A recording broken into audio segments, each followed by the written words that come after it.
Hello everyone, good morning to all of you and welcome to online study point. दोस्तों, आज है 11 मई और आज के इस वीडियो में हम 11 मई से रिलेटेड करंट अफेयर के जितने भी इंपॉर्टेंट क्वेश्चंस बन सकते हैं इन सभी को कवर करने वाले हैं। इसलिए वीडियो को अंत तक देखिएगा। और यदि आप लोगों को इस वीडियो की PDF चाहिए तो आप हमारे टेलीग्राम चैनल को भी ज्वाइन कर सकते हैं, जिसकी लिंक डिस्क्रिप्शन बॉक्स में दी हुई है। और कल मेरे कहने पर आप लोगों ने इस वीडियो को ज़्यादा से ज़्यादा लाइक किया था, उसके लिए धन्यवाद। और आज भी यही कहूँगी कि वीडियो को ज़्यादा से ज़्यादा लाइक कीजिए। आज की इस वीडियो का टारगेट है 26,000 लाइक का, जिसे कि आप लोगों को कंप्लीट करना है और एटलीस्ट एक स्टडी रिलेटेड ग्रुप में शेयर भी करना है। तो चलिए स्टार्ट करते हैं हमारा पहला क्वेश्चन। हाल ही में विश्व थैलेसीमिया दिवस ये कब मनाया गया है, यानी कि वर्ल्ड थैलेसीमिया डे। तो ये भी हाल ही में मनाया गया है 8 मई को। और ये दिवस क्यों मनाया जाता है? तो देखिए, ये जो दिवस है ये थैलेसीमिया, जो कि एक तरह का रोग है, इसकी रोकथाम के उपायों, ट्रांसमिशन से बचने और बच्चों के हेल्थ के लिए ज़रूरी वैक्सीनेशन यानी कि टीकाकरण के महत्व के बारे में जागरूकता फैलाने के उद्देश्य से मनाया जाता है। और इस बार जो वर्ल्ड थैलेसीमिया डे मनाया गया है, इसकी थीम क्या रही है? तो इस बार की थीम रही थी, थीम थोड़ी लंबी है, the drawing of a new era for thalassaemia, time for a global effort to make novel therapies accessible and affordable to patient. तो इस बार की थीम आप याद रखेंगे, चाहे तो स्क्रीनशॉट ले सकते हैं। और इस दिवस को मनाए जाने की शुरुआत हुई थी 1994 से। तब से प्रत्येक वर्ष मनाया जाता है 8 मई को। अब हम मई माह के कुछ सेलेक्टेड इंपॉर्टेंट डेज रिवाइज कर लेते हैं। 1 मई को मनाया गया है महाराष्ट्र दिवस, गुजरात दिवस और इंटरनेशनल लेबर डे। 2 मई को मनाया गया है वर्ल्ड ट्यूना डे। 3 मई को मनाया गया है इंटरनेशनल प्रेस फ्रीडम डे। इसके बाद 4 मई को मनाया गया है विश्व अग्निशामक दिवस। 5 मई को क्या मनाया गया है? वर्ल्ड अस्थमा डे, क्योंकि ये मनाया जाता है मई माह के पहले मंगलवार को, जो कि था 5 मई को। 7 मई को मनाया गया है विश्व एथलेटिक्स डे। 8 मई को मनाया गया है वर्ल्ड रेड क्रॉस डे। साथ ही वर्ल्ड थैलेसीमिया डे ये भी मनाया जाता है 8 मई को ही। नेक्स्ट क्वेश्चन है, हाल ही में कौन MCC अध्यक्ष का दूसरा कार्यकाल संभालने वालों की लिस्ट में शामिल हुए हैं? तो ये भी हाल ही में शामिल हो गए हैं कुमार संगकारा। मैं आप लोगों को बता दूं कि पिछले ही साल यानी कि 1 अक्टूबर को MCC के अध्यक्ष का पदभार संभालने के बाद ये MCC क्लब के पहले गैर ब्रिटिश अध्यक्ष बने थे। और इसी के साथ इन्होंने यानी कि जो कुमार संगकारा है, ये उन लोगों की लिस्ट में शामिल होने जा रहे हैं जिन्होंने कई कार्यकाल पूरे किए हैं। अब यहाँ से एक टर्म इम्पॉर्टेंट है, MCC। तो यहाँ पर इसकी फुल फॉर्म बनती है मेलबर्न क्रिकेट क्लब। इसकी स्थापना हुई थी 1787 में। ये स्थित है लंदन, UK में। और इसी MCC से यदि आप कनेक्ट करें, जो कि करंट से रिलेटेड है, अभी हाल ही में MCC spirit of cricket award ये किसे दिया गया? तो ये दिया गया था न्यूजीलैंड क्रिकेट टीम को। अब यहाँ से एक और टर्म इम्पॉर्टेंट है कि कुमार संगकारा ये किस कंट्री से बिलोंग करते हैं? तो ये बिलोंग करते हैं श्रीलंका से। ये श्रीलंका के पूर्व कप्तान रह चुके हैं।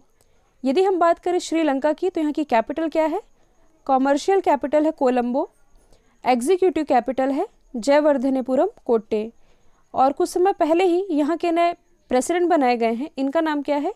गोटबाया राजपक्षे, जबकि प्राइम मिनिस्टर है महिंद्रा राजपक्षे। और ये दोनों ही भाई भाई हैं। श्रीलंका से रिलेटेड एक फैक्ट आप याद रखेंगे, दक्षिण एशिया का सबसे ऊंचा टावर ये भी हाल ही में श्रीलंका में बनाया गया है और इस टावर का नाम है लोटस टावर। और मैं आप लोग बता दूं, ऑनलाइन स्टडी पॉइंट के जो GK ब्रह्मास्त्र की PDF है, इसकी लिंक अभी भी ओपन है, जिसमें कि हिस्ट्री, पॉलिटी, इकोनॉमी, जियोग्राफी और करंट अफेयर से रिलेटेड जितने भी इंपॉर्टेंट टॉपिक हैं सभी कवर कराए गए हैं, जो कि आपके आगामी किसी भी एग्जाम के पॉइंट ऑफ व्यू से मोस्ट इंपॉर्टेंट PDF है। अभी तक यदि आप लोगों ने इस PDF को परचेस नहीं किया है तो परचेस कर सकते हैं, जिसकी लिंक डिस्क्रिप्शन बॉक्स में दी हुई है। नेक्स्ट क्वेश्चन है, 9 मई को महाराणा प्रताप की कौन सी जयंती मनाई गई है? तो ये मनाई गई है महाराणा प्रताप जी की 480वीं जयंती, क्योंकि इनका जन्म हुआ था 9 मई 1540 में। उस हिसाब से यदि देखा जाए तो इनकी 480वीं जयंती मनाई गई है। महाराणा प्रताप जी से रिलेटेड एक फेमस क्वेश्चन है जो कि अक्सर एग्जाम का पार्ट बनता है, इनके द्वारा लड़ा गया प्रसिद्ध हल्दी घाटी का युद्ध। हल्दी घाटी का युद्ध ये कब हुआ था? तो ये हुआ था 18 जून 1576 में। किसके किसके बीच हुआ था? अकबर और महाराणा प्रताप के बीच, जिसमें कि अकबर की तरफ से नेतृत्व किया था मान सिंह ने। और यदि आप करंट से रिलेट करें तो कुछ समय पहले ही इसी हल्दी घाटी युद्ध पे बेस एक बुक लॉन्च हुई है। बुक का नाम क्या है? Maharana Pratap the invisible warriors. और ये किताब किसके द्वारा लिखी गई है? तो इस किताब की राइटर है रीमा आहूजा। इनके बारे में मैंने आप लोगों को बताया भी था। नेक्स्ट क्वेश्चन है, कोविड-19 की वजह से आर्थिक संकट को रोकने के लिए केंद्र सरकार कितना लोन लेगी? तो केंद्र सरकार के द्वारा लिया जाएगा 12 लाख करोड़ का ऋण। आप सभी जानते हैं कोविड-19 के कारण काफ़ी समय से भारत में लॉकडाउन चल रहा है, जिसका फ़र्क अर्थव्यवस्था में साफ देखने को मिल रहा है। और कोरोना के ही कारण वित्त वर्ष 2020-21 में सरकार पर कर्ज का भी बोझ काफ़ी बढ़ने वाला है। और अभी हाल ही में जो वित्त मंत्रालय है, इसके द्वारा एक बयान जारी किया गया है कि वित्त वर्ष 2020-21 में मार्केट बारोइंग यानी कि सकल बाजार उधारी जो है ये 12 लाख करोड़ रुपए रहने का अनुमान है। क्योंकि देखिए अभी जो फाइनेंस बजट पेश किया गया था, इसमें जो उधारी का लक्ष्य रखा गया था, ये रखा गया था 7.8 लाख करोड़ रुपए का। लेकिन अभी मैंने बताया है कोविड-19 के कारण अब इससे लगभग 53% और अधिक, इसमें 4.2 लाख करोड़ रुपए आप और बढ़ा दीजिए तो कहा जाए तो 12 लाख करोड़ का ऋण लेने वाली है भारत सरकार। अब यदि हम बात करें वित्त मंत्रालय की, तो प्रेजेंट टाइम में हमारे वित्त मंत्री कौन हैं? ये हैं निर्मला सीतारमण जी, और ये कर्नाटक से राज्यसभा सांसद हैं। और अभी हाल ही में हमारे नए वित्त सचिव भी बनाए गए हैं। इनका नाम क्या है? तो ये है अजय भूषण पांडे। नेक्स्ट क्वेश्चन है, किस राज्य ने अपने मुख्यमंत्री युवा योग योजना के तहत एक छात्रवृत्ति पोर्टल लॉन्च किया है? तो ये पोर्टल अभी हाल ही में लॉन्च किया गया है त्रिपुरा गवर्नमेंट के द्वारा। छात्रवृत्ति के लिए ये एक ऑनलाइन वेबसाइट है और इस योजना के एक पार्ट के रूप में जो राज्य सरकार है ये अपने कॉलेजों या यूनिवर्सिटी के लास्ट ईयर में स्मार्टफोन के लिए कुछ राशि देने वाली है। तो कितनी राशि देगी? तो त्रिपुरा गवर्नमेंट के द्वारा 14.608 स्टूडेंट को 5,000 रुपये प्रदान किया जाएगा स्कूल और कॉलेज के लास्ट ईयर में। यदि हम बात करें त्रिपुरा की, तो त्रिपुरा की कैपिटल क्या है? अगरतला। मुख्यमंत्री कौन है? विप्लव कुमार देव। गवर्नर कौन है? कुछ समय पहले ही बनाए गए हैं रमेश बैस। यहाँ से लोकसभा सीटें आती हैं कुल 2, जबकि राज्यसभा सीटों की संख्या है 1। और यदि आप करंट से रिलेट करें तो हाल ही में जो 7वीं आर्थिक जनगणना की शुरुआत हुई थी, ये हुई थी त्रिपुरा से ही। हालांकि कोविड-19 के कारण ये अब रोक दी गई है, तो स्टार्ट हुई थी त्रिपुरा से ही। नेक्स्ट क्वेश्चन है, संपर्क में आए बिना संदिग्ध रोगियों की जांच के लिए मध्य प्रदेश में अभी जो वाहन विकसित किया गया है, इसका नाम क्या है? तो इस वाहन का नाम है संजीवनी वाहन। इसके बारे में आप लोग बता दूं, इसका जो उपयोग है, इसका उपयोग हेल्थ वर्कर यानी कि स्वास्थ्य कर्मी द्वारा संपर्क में आए बिना संदिग्ध रोगियों की जांच के लिए किया जाएगा। इसका मतलब ये है कि ऐसे व्यक्ति जो कि किसी भी कोविड-19 इन्फेक्टेड पेशेंट के संपर्क में नहीं आए हैं, उनकी जांच की जाएगी इस संजीवनी वाहन के माध्यम से, जिसे कि लॉन्च किया है मध्य प्रदेश गवर्नमेंट के द्वारा।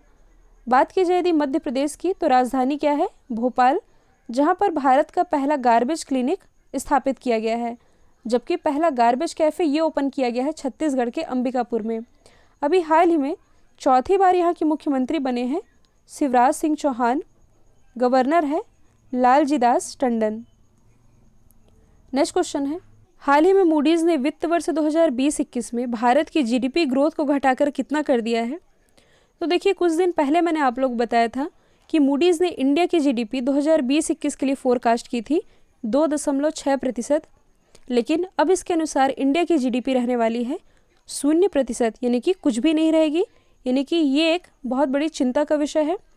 लेकिन साथ में मूडीज़ ने ये भी कहा है कि देखिए ये जो सारी सिचुएशन बन रही है कि इकोनॉमी डाउन जाते जा रही है, इसका मेन रीज़न है कोविड-19, और इसलिए इंडिया की जीडीपी रहेगी 0%। लेकिन आने वाले समय में 2021-22 में इंडिया की जीडीपी वापस से 6.6% तक आ जाएगी, ऐसा अनुमान लगाया है मूडीज़ ने। यदि हम बात करें मूडीज़ की, तो इसकी स्थापना कब हुई थी? 1909 में स्थापना की किसने थी? जॉन मूडी ने। इसका हेडक्वार्टर स्थित है न्यूयॉर्क में और प्रेजेंट टाइम में इसके अध्यक्ष और एमडी हैं Raymond W McDaniel junior. Next question है, हाल ही में साइंस एंड टेक्नोलॉजी 2020 में युवा करियर पुरस्कार से किसे सम्मानित किया गया है? तो देखिए, ये क्वेश्चन मैंने रिवीजन के लिए रखा है और इस अवार्ड से सम्मानित किए गए हैं सौरभ लोढ़ा। और ये हैं कौन? तो ये हैं आईआईटी बॉम्बे के प्रोफेसर। अब इस अवार्ड के बारे में आप लोग बता दूं, ये जो अवार्ड है young career in nano science, ये दिया जाता है DST के द्वारा, यानी कि department of science and technology के द्वारा। इसकी स्थापना की गई थी 1971 में और इसका हेडक्वार्टर स्थित है नई दिल्ली में। और अभी हाल ही में DST के 50 वर्ष पूरे होने पर प्रेजेंट टाइम में हमारे जो केंद्रीय स्वास्थ्य मंत्री हैं डॉक्टर हर्षवर्धन, इन्होंने एक किताब भी लॉन्च की है। किताब का नाम है कोविड कथा, तो ये भी आप याद रखेंगे। और ऑप्शन में जो आपको 3 नाम दिख रहे हैं, दार यासिन, मुख्तार खान और चन्नी आनंद, इन तीनों को ही इस वर्ष का पुलित्ज़र अवार्ड 2020 दिया गया है, तो ये भी आप याद रखेंगे। नेक्स्ट क्वेश्चन है, 2020 के लिए IIFTC पर्यटन प्रभाव पुरस्कार से किसे सम्मानित किया गया है? तो ये अभी हाल ही में सम्मानित की गई हैं जोया अख्तर।